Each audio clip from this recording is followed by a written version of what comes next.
Hala, sino ang mananagot sa blanco sa Bicam report? Wala na sing may mag-amin. Ayan. According to Malacanang, hindi sagot ng Malacanang o ni Pangulong Marcos ang nangyari. Kasi pagdating sa kanya, ay kumpleto naman ang figure yung kanyang napirmahan. Ngayon, ang tanong, sino ang mananagot dyan? Pero sa akin lang sa aking opinion, ang mananagot doon ay ang mga congressman kag ang senador. Kaya bakit ko amo? Nagpirma sila na hindi nila binabasa ang isang documents, ang mahalagang documents. Kailangan busisiin nila kung tama o may mali.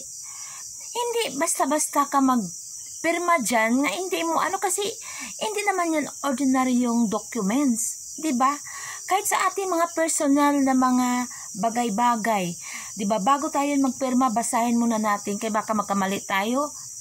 For example, nag-loan tayo. Gamit natin ang ating collateral ay titulo natin at saka bahay. So, basahin muna natin. Kaya baka sanla yun, ang nilagay for sale. Deed of sale, I mean. So, nagpirma ka, hindi mo binasa, nagising ka morning, pinaalis ka na kasi binili na yung bahay at lupa mo.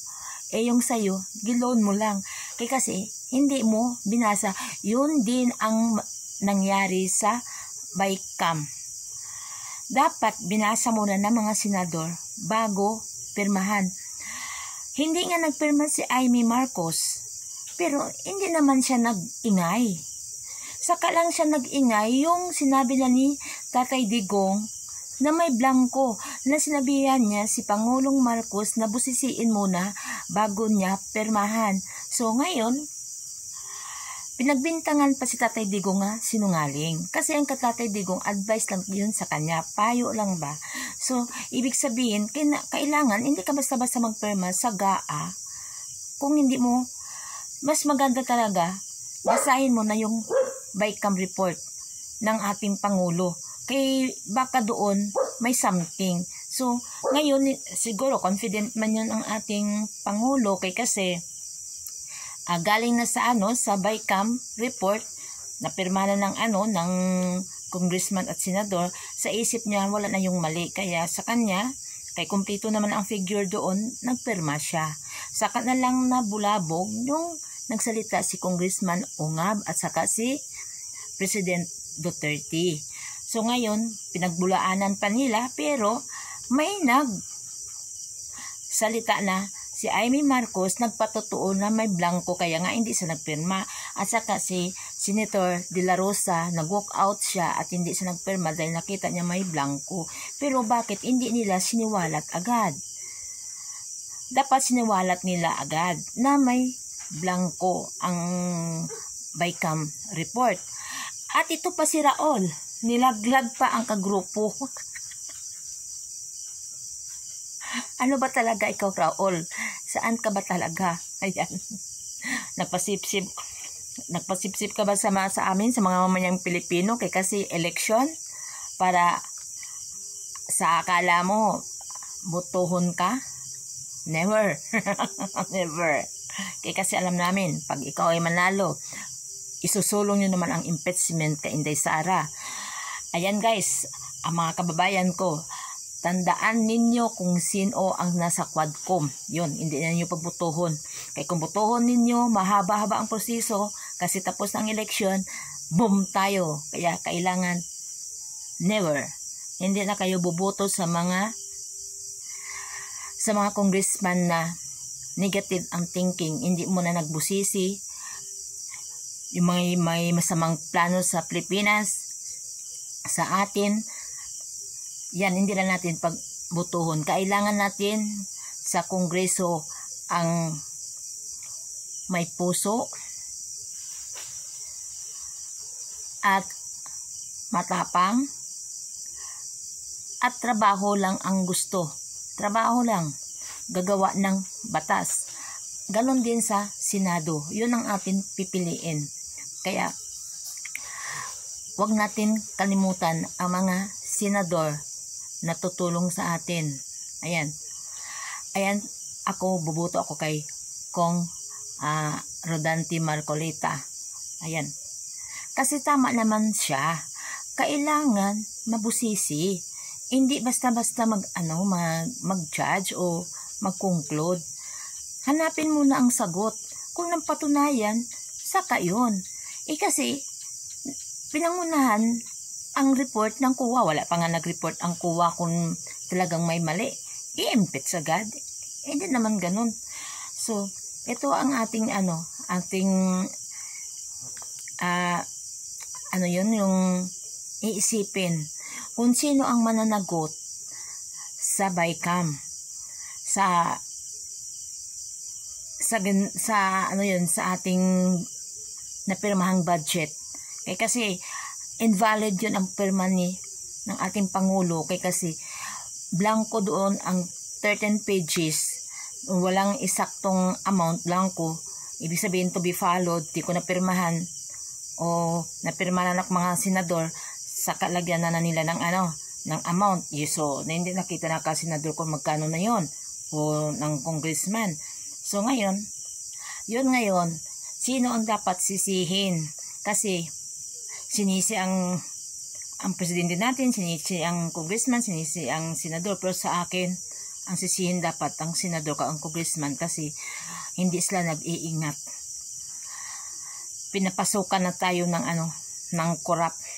Kasi pag ganyan, corrupt na yun corruption na yun Kasi, for example, sa kanilang debate, for example lang, halimbawa, ang na-approval is 10 billion. So, karon blanco. Di, pagpirma ni Pangulong Marcos, 100 billion na ito. Magkano ang sa atin na kurakot nga hindi natin alam. So, baka pagising natin, wala na pera ang Pilipinas. O ano mangyari sa mga tao? Pag ito pa,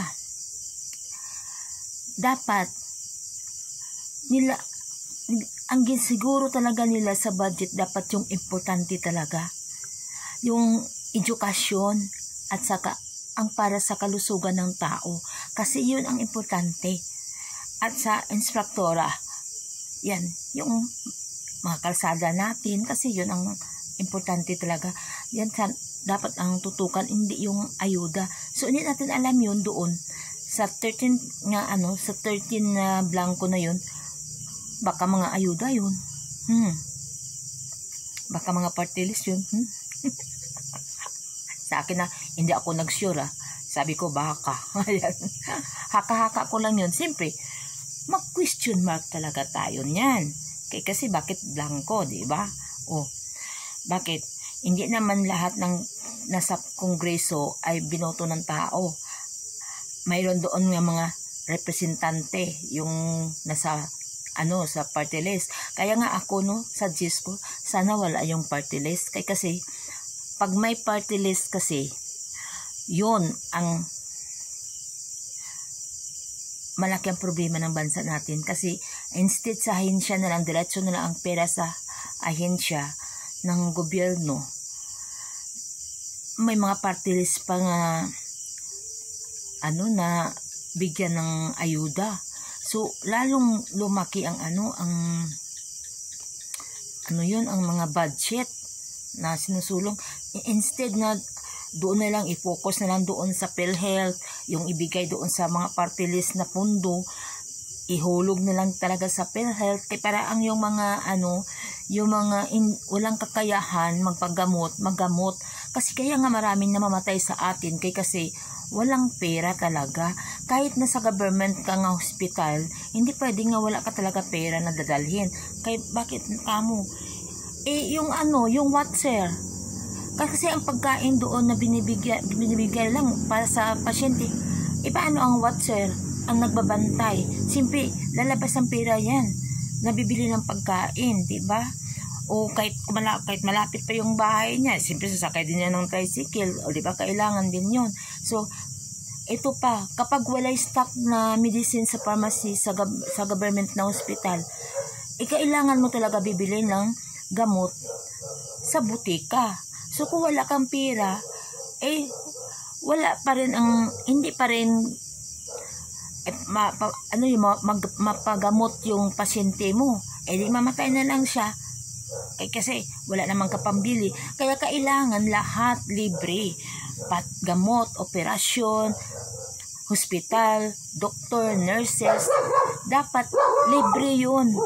Katulad sa ibang bansa, libre kahit sila nga, matataas pa yung mga sahod nila, libre sila sa government. Except lang sa private hospital. Libre sila sa lahat-lahat. Kaya yun dapat ang atupagin ng ating bansa.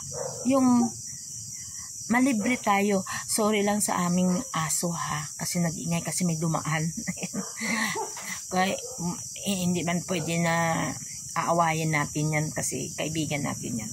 So ngayon, ang aso ba? Yun ang dapat. Tapos ang edukasyon. Dapat ipaglaanan nila ang edukasyon. Yung mga bata dyan, no, sa mga kanto-kanto, yung nangangalimos, dapat yun ang kukunin ng gobyerno at paaralin para umasenso di ang buhay nila. Inahayaan lang sila doon sa kalsada nagmamalimos. Diba? Paano sila makatulong sa pamilya nila kay inahayaan lang sila? Dapat yun ang dapat tutukan ng ating gobyerno. Yung mga bata na walang kakayahan mag-aral, na gusto nila mag-aral, paano sila mag-aral? Kahit na libre ang school, sino ang bibili ng mga papel nila, notebook nila, bag nila, sapatos, uniform, whatever? Diba? Kailangan tustusan ng gobyerno yan. Sa ibang bansa nga, sa mayamang bansa, tulad ng Kuwait, mula buntis, may allowance. Pagpanganak, may allowance. Yung nag-aral na, may allowance hanggang college. Yun sila. Sa atin, ang mahirap, hindi na talaga makapag-aral. Yun ang problema sa atin. Kaya itong ating gusto na sana hindi ma-impeach si Inday Sara kay para makatakbo sa doon sa 2028 election for president ay atong butohon talaga. Yan. BP Sara for President 2028. Kaya guys, hanggang dito lang muna si Infinity TV channel.